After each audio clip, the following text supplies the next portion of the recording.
Well, the FBI director is now sharing a warning about the rise in violent threats against a number of Jewish, Arab American, and Muslim communities here in the United States. And while there is no confirmed threat known to Metro Atlanta law enforcement agencies, they are on high alert. Our Ariana Manish shows us what they're doing to protect these communities.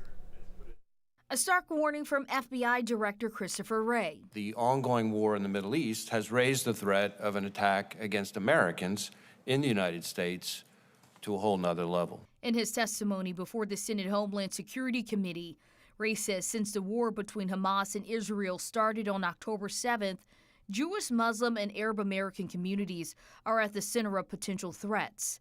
Wray cites sobering statistics about the historic rise of anti-Semitism. Our statistics would indicate that for a group that represents only about 2.4% of the American public, they account for something like 60% of all religious-based hate crimes.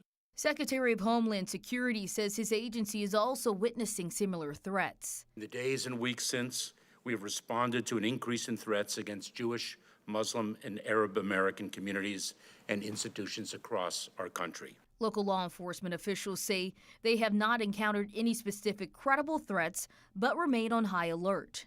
DeKalb County Police, for example, say they're participating in intelligence briefings provided by our state and federal partners. While we have not received any viable threats, we have increased patrols in specific areas and will continue to remain vigilant.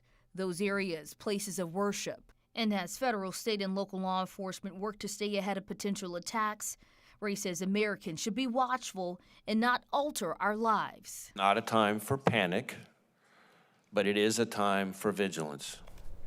Yeah, so Wray says the FBI is working closely with our federal, state, and local partners through joint terrorism task forces and intelligence sharking to mitigate threats.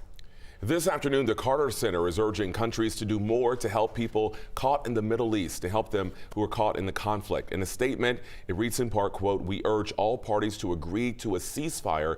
We ask for the opening of humanitarian corridors into Gaza and the reinstatement of essential services to the area."